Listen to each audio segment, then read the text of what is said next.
I write comic books. I write graphic novels. I write stuff for anthologies. I'm in a bunch, over 20 international anthologies now, so that's exciting. Oh, that is exciting. Yeah. So let's talk about comic books versus graphic novels. So I've kind of dabbled in comic books and graphic novels, and what is the difference? I know there's probably going to be people out there that are like, "Ooh, she should know," but I'd like you to explain it for the people that don't know. Okay, well, there's comic books called floppies.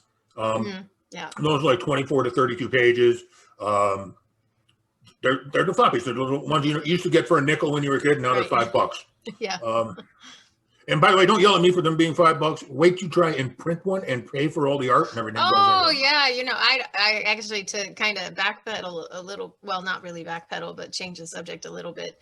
I have no problem paying for good art, and it's like we wouldn't walk into an art gallery and ask, can I have that for 99 cents? And I think the illustrations that go into graphic novels and comic books, and writers that write a whole novel, it's almost we're all kind of fighting to get a foothold in the art community in a way, because there's a large amount of people that don't think it's worth anything. They want that 99-cent novel off of, I won't say any specific companies, but and so I don't know, I wouldn't blink to buy a comic book for $5. I'd have no problem with that personally. Well, I see on your table behind you there, you've got the Poe anthology I was a part of. Hold that up. Okay, for everyone at home, that's called a trade paperback, not a graphic novel. It's pretty thick. It's hardy indeed. A trade paperback is a collection of different stories, sometimes from the same author. My Legends Parallel, the big fat one of Legends Parallel, that's a trade paperback. Graphic novels are longer form stories that happen in a single form story. They range from 40 to 50 to 100. I've seen them 200, 300 pages. Those are a single epic story contained within front to back. It's a graphic novel. It's a novel that just has pictures in it. Mm-hmm. It's the best way to look at it. Yeah. And the reason they separated trade paperbacks out from graphic novels is so that people knew when they were getting trade paperbacks, they were getting multiple stories inside of one big volume, a collection of different things. And like with Legends Parallel, we did the trade paperback, in which got the first 3 issues of the book, and then the body model for the character Ocean, which is one hot-looking character. Your characters are mighty hot. But in the case of Legends Parallel, there's a real woman who looks like that, and oh wow, and she's my friend, and so she modeled for it. She wore the flower bikini, and we've got videotape of her with like flames instead of flowers, and it's fun. She enjoys the part immensely. Yeah. And but yeah, her name's Feisty Nicole Brown. She's a model out of Memphis, and love her dearly. But she and her modeling agency at the time was VIYP out of Michigan, and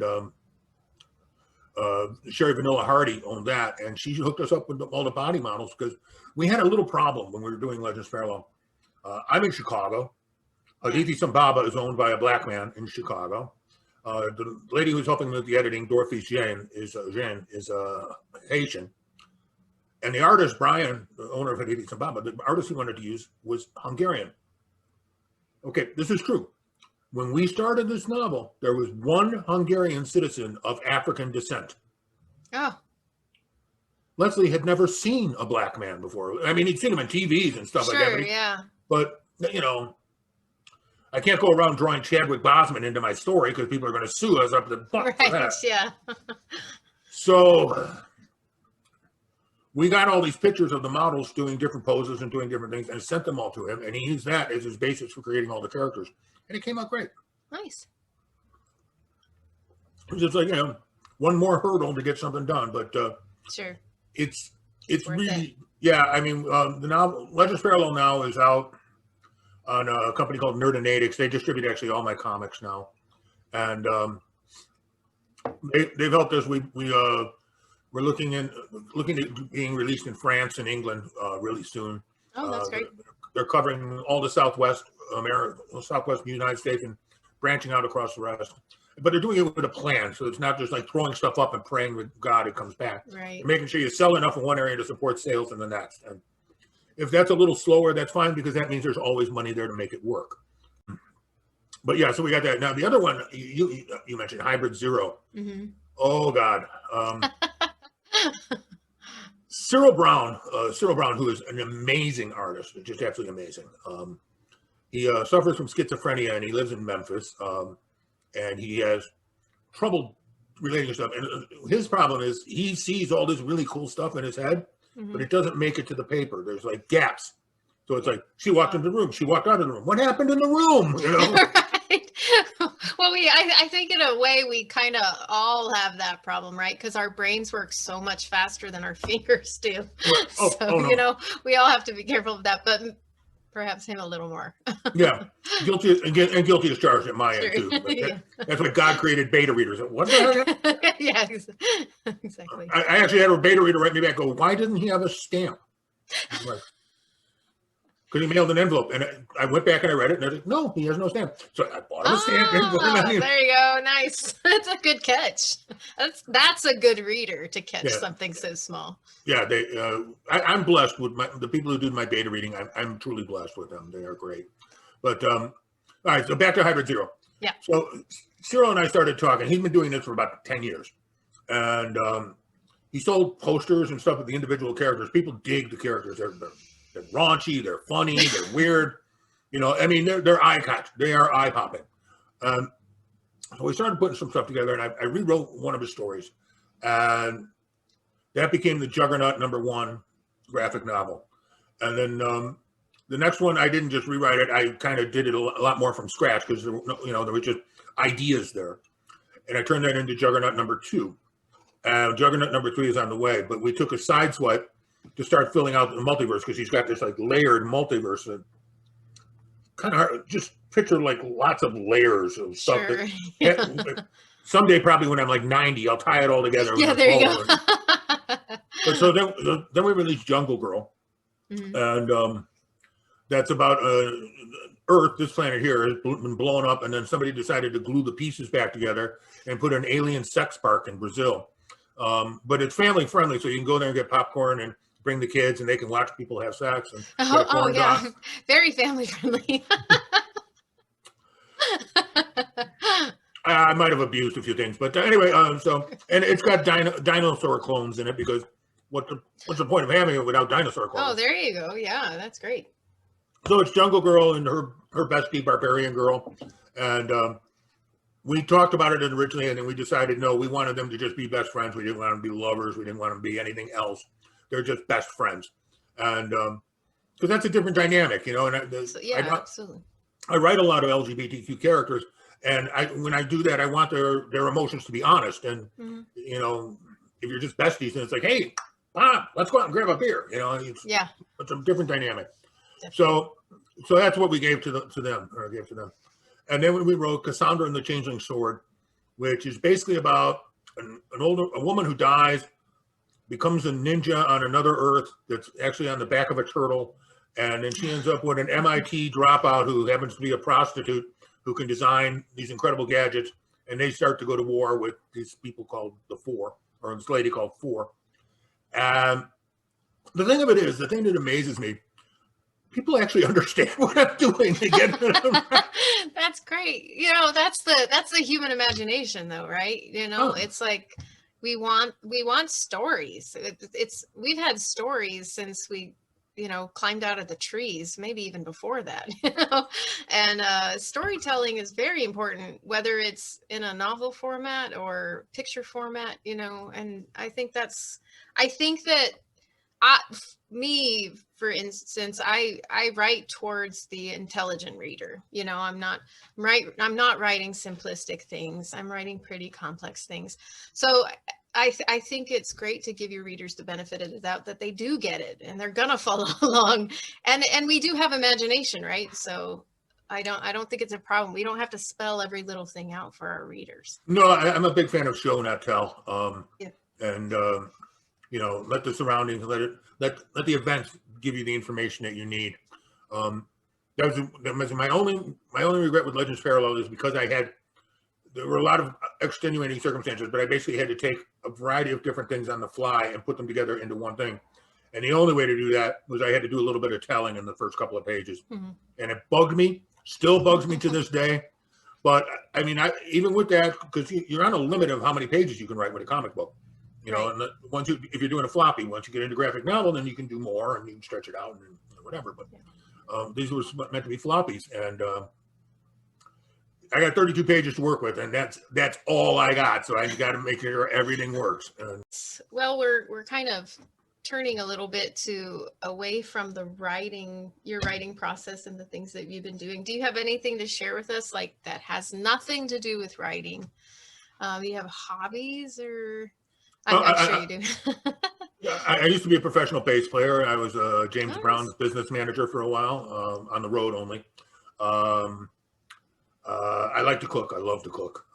Nice. I'm a good cook. I've even won some local awards, you know, for my chilies and different things. Oh, very good. In fact, very first date, my fiance Kim and I went on. Kim's kind of a picky eater, and I didn't know what to make her. And she wasn't, you know, I didn't know how picky she was. That we discovered later. So I made her pork l'orange with veggies and different things like that, and I laid it out on these platters, and I said, "Here, dinner." And she looked at me and she's like, "Oh my God." Mine, he's mine. No one can have him. He's mine. Yeah, my husband's a cook, so I totally understand that. So she's happy. I'm happy. We're happy. But yeah, I like to cook. I like music. I try my hands at writing or drawing, and that my stick figures look like they have epilepsy. So I just haven't really done anything with that. I can draw. I just don't have the patience to put into it. One of my favorite things to do. I got roped into teaching Sunday school at our church. I thought it was a mandatory thing. Like, you're a new member now, you have to go teach Sunday school. Okay. Big dorky guy going off to teach the kids. Yeah.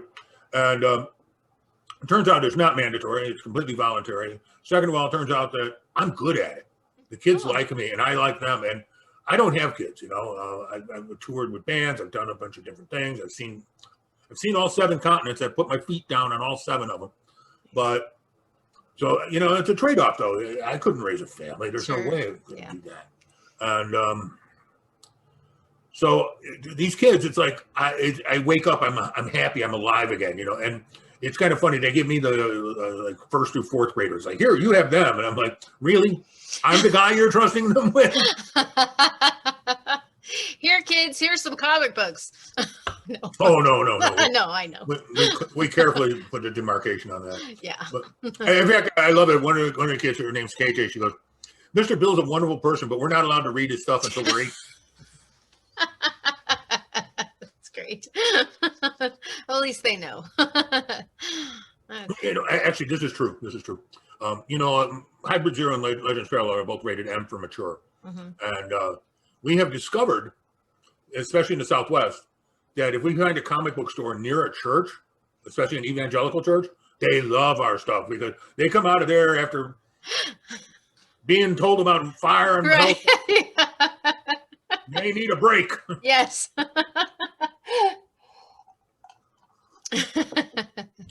Whatever. Like, just enjoy them, you know. That's what it is. Yeah. Oh, absolutely. It's entertainment. That one, I got a lady named Marisa Mikkels to do it. She calls herself Ghoul Beans now. Ghoul Beans? Yeah, like it's a GHOUL. BEANZ.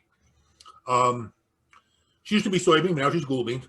But when she was soybean, she did Savarchik, which is my transgender superhero story. So I love her stuff. It's very liquid. It's very fluid. It's kind of got a postmodern, non-realistic feel. Like she leaves out parts, so you get the outline of the face, but there may not be eyes in one, or there'll be the eyes. Yeah. Oh, that's cool. Yeah, it is. It's really, really cool. Yeah. I love working with her. She's a wonderful person, and I love working with her. She's a wonderful person. So she's doing Bob, and then when we get done with Bob, we're going to circle back and do the full episode of Savarchik, because we did a short version of it. And as simplest way I can tell you how people reacted to Savarchik is this: I was up in Batavia, Illinois, which means nothing to you, but to me, it's like an hour and a half of driving just to get there. And I was having a horrible day because turned out the convention I was at was geared for like kids 4 to 9. Nobody's buying my stuff for a 4-year-old. No. Oh, look, it's got boobs. Here you go, Bobby. Yeah, there you go. There's so Bob again. Yeah. All right, here you go, Dennis. Is that better now? You feel better? There you go. Yeah. So anyway, this lady walks in. She'd driven an hour. Now, Savarchik we were selling for $2 because it's a short book. It's a character introduction book. It's not an ash can or a trash can book, but it is similar. It's short. It's it's only 10 pages or so. Oh yeah. So that's not even a chap book. Yeah. No, it's not. So she comes down. It's a pamphlet. Right. So she comes down, and it's $2 for the book. You can order it online from my website for $2. I will sign it and send it to you for another $1.50 in shipping. She has clearly spent much more than that on gas just to get there. Right. She tells me her daughter has come out as trans and is going through the process with medical professionals and medical health. And she wanted her to know that there was a superhero for her, a superhero that represented her. So I signed the book. We take a picture together, selfie, and off she goes. 2 weeks later, I get an email. And every 16-year-old girl in the world is going to know this email from this girl. It was like, oh my God. My mom brought me the book, and and I read the book, and the book was nice, and it was nice of you to write the book, and totally awesome. And this 16-year-old girl was she's rolling her eyes at me because I'm old and weird, but we never physically checked it, but you just got it from the way the email was written. But she loved the book, and she thanked me for writing it. Oh, and that makes me feel good. I mean, there are some days where you get up and do this job, and you're like, why am I doing this? Yeah. I think often it's like, this is a fictional world. What is this giving to the world? What are we doing? It's all make-believe. But no, it does. It speaks to people. And I think it's great that your work is so open to the LGBTQ community. And that's fantastic. I just always have been sympathetic to the community, God knows I've been experimental in my own personal life, so I definitely have to say, I have no ledge to judge from here, Right. But it was, I've had some fun, and I've done some good things, and I've met some really nice people. And one of the things Kim, that's my fiance, and I like to do is when they have the gay pride parade here in Chicago, we go down and shut down the Nazis so that they don't bother them. So I don't bother people, because I am 6'5". I'm 6'5". It's like, oh, okay. And I think punching a Nazi is a social event. Oh yeah, I think everybody should do it. I'm all about love, but that will not be tolerated. No, I definitely do not see me doing well with Nazis. No. And it's one of those things. It's like, I know all these people. I live in a predominantly neighborhood of people of color, and these are my friends. These are the people I know. These are the people I care about. These are the people. When Kim fell down the steps one day, it wasn't me who got run into the steps. It was a guy across the hall who's just as black can be, but he went tearing down those steps to make sure she was okay. Yeah, we're all just people. We all bleed red. We all bleed red, Absolutely. And I had a teacher. Oh God, I was in high school, and he said every difference you see between you and another human being is just proof that you're not paying attention. Oh, and I thought, and so I kind of live by that, and and then with Sunday school, you flip that a little bit, and it's Matthew 7:12. Do unto others, y'all, as you would have them do unto you. Right, it's a pretty simple one. Yeah. It's like sirens and lights, move to the right. These are simple rules, but you're supposed to follow them. Don't be a jerk. Just be nice to people. Help people out. Yeah. And most of the time, the people that others are hating aren't even involved in their lives. No. So it's like they're not even bothering you. So what do you give shit what these people are doing, you know. Well, when I wrote Savarchik, one of the things was the Brittle Writers, my book had come out, had been bootlegged in Russia. Oh, you told me about that. Yeah, they sold 35,000 copies of my book. Long story short, I'm technically a seditionist because I supported LGBTQ rights and equal rights for people of color. So I'm a horrible person, and I would go to jail if I went to Russia. So I'm not going to Russia. That's not a bad place to be. You know, I mean, being that person that isn't allowed in another country because of standing up for that is awesome. Oh, no, I mean, trust me. yeah. I lose not a moment of sleep over this. But when we were writing but I was working with some trans teens at the library. I was helping them with their English homework and stuff like that. And they were talking about how they didn't have a hero. And I'm like, well, I'm a science fiction writer. It says so on my business card. I will write this book. Nice. So I said, I can do a character introduction, get that going for you. And so we started talking about it, and we came up with what the character should be like and what should have her flowers be. And then I said, let's have some fun. And they're like, what do you got? And I said, let's make it's nice woman. It's on her 21st birthday, and she becomes possessed by a Serbian fire god. And they're like, but she started out as a boy. And I went, right, started out as a boy, became a woman, then got possessed by a Serbian fire god. And they all looked at me and they're like, this is why we like you.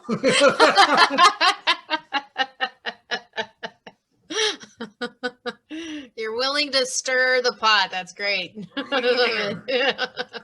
Making waves. Yeah. So we did that. And then because I have an element of being a jerk in me, I had a friend of mine who lives in Serbia, or Bosnia, excuse me, take copies of the digital prints of the book when we got it done and ease them into the Russian comic book stores. Yeah, people just got pissed. That's my world, the world of Bill McSciFi. Yeah, and so you are promoting Spliced right now, your novel that's based on a comic book that's becoming a movie. Woohoo! BillMcSciFi.com. Oh, yeah, easy. Yeah, easy peasy. And then when you go there, I have like all these cool social media links, and if you click on any one of them, maybe Facebook, Bill McSciFi, Twitter, Bill McSciFi, Instagram, Bill McSciFi, you'll just see a theme there. Yeah. Bill McSciFi. I have my debut novel, The Eversteam Chronicles, Small Demons, coming out in October, which I'm very excited about. And in the process of my second novel, which I've been working on it for over 6 months, and I still don't have a title. I don't know how that works. I'm sure one will eventually come up. All right. Thank you so much, Bill. Have a wonderful weekend. All right. You too, Jude. Thanks for everything. You're welcome. Bye-bye.